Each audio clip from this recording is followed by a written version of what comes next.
দাঁড়িয়ে আছি যে আপনাদেরকে জানিয়েছে সৌদি আরবের রাজধানী রিয়াদের একজন প্রবাসী বাংলাদেশি যে প্রবাসী গল্প সিরিজের সপ্তম সংকলন যে বইটি সিরিজ করেছেন সেটি আজকে মোড়ক উন্মোচন অনুষ্ঠান শাহাদাত হোসেন সম্পাদিত আজকে প্রবাসী গল্পের বইয়ের মোড়ক উন্মোচন হয়েছে এবং সেখানে বাংলাদেশি যারা লেখক কবি সাহিত্যিক সাংস্কৃতিক শিক্ষক এবং গণমাধ্যম কর্মীরা সেখানে এসে উপস্থিত হয়েছেন এবং তাদের উপস্থিতির মধ্য দিয়ে কিন্তু একটি মিলন মেলা পরিণত হয়েছে।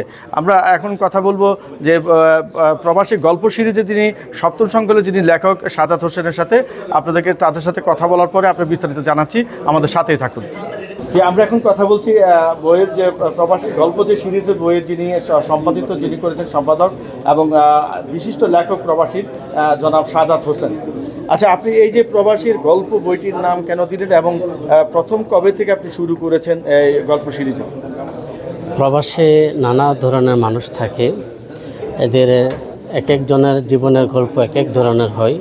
2016 থেকে আমি এটার সংকলন শুরু করি। প্রথম সংখ্যা 2016 জাতীয় বইমেলায় আসে এবং প্রবাসীদের জীবনের ঘটে যাওয়া নানান কথা তুলে ধরার প্রত্যয়ে আমি এটা শুরু করি।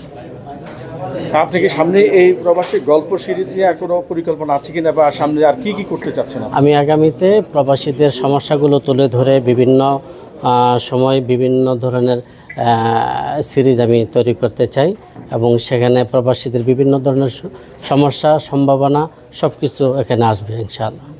যে আপনারা শুনতে পেলেন যে প্রবাসী গল্প সিরিজের যিনি লেখক শাহাদাত হোসেন, তিনি জানিয়েছেন যে এই সপ্তম সংকলন না শুধু দিন তিনি অষ্টম নবম দশমে যাবেন এবং এই অনুষ্ঠানে যিনি প্রধান অতিথি ছিলেন আরেক প্রবাসী আলোকিত মানুষ জনাব আবদুল্লাহ মামুন এবং অনুষ্ঠানে যিনি সভাপতিত্ব করেছেন তিনি হচ্ছেন ওসমান গনি রাসেল, যিনি প্রবাসী গল্প সিরিজে যিনি ফাটক ফোরামের যিনি সভাপতির দায়িত্ব পালন করেছেন এবং পাশাপাশি অনেক গণমাধ্যম কর্মীরা রয়েছেন। আমি এখন কথা বলবো আজকের অনুষ্ঠানের প্রধান অতিথি জনাব আবদুল্লাহ মামুনের সঙ্গে। ধন্যবাদ জানাই আজকের এই সপ্তম সিরিজ উন্মোচন অনুষ্ঠানে প্রবাসীদেরকে এখানে এনে এই বইটি সম্বন্ধে কিছু জানার, বিশেষ করে প্রবাসীদের যে অভিজ্ঞতা সেই অভিজ্ঞতা এই বইয়ের মাঝে প্রকাশিত হয়েছে। এই অভিজ্ঞতার আলোকে যারা নতুন আসবে, যারা এখান থেকে কিছু রসদ পাবেন এবং এর মাধ্যমে স্পিরিট পাবেন এবং ভুলভ্রান্তিগুলো শিখতে পারবেন, কি ভুল না করলে আপনি এখানে ভালো থাকবেন।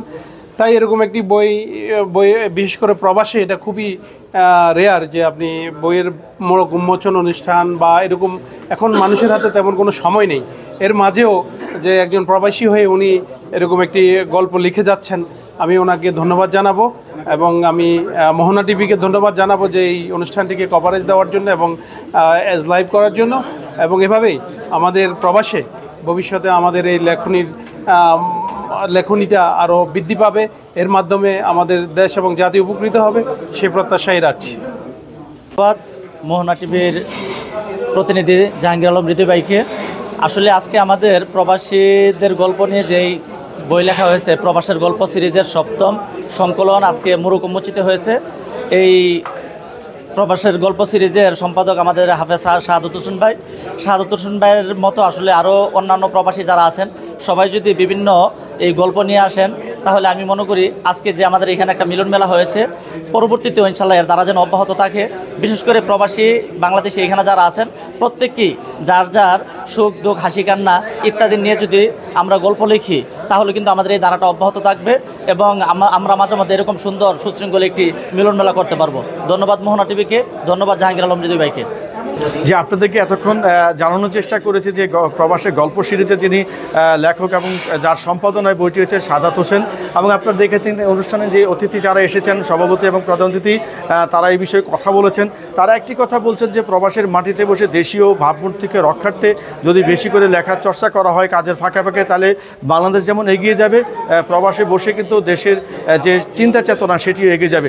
আজকের প্রবাসী গল্প সিরিজের মোড়ক উন্মোচন অনুষ্ঠানে কিন্তু 17 জন লেখককে বিভিন্নভাবে পুরস্কার দেওয়া হয়েছে এবং তাদেরকে সম্মানিত করা হয়েছে।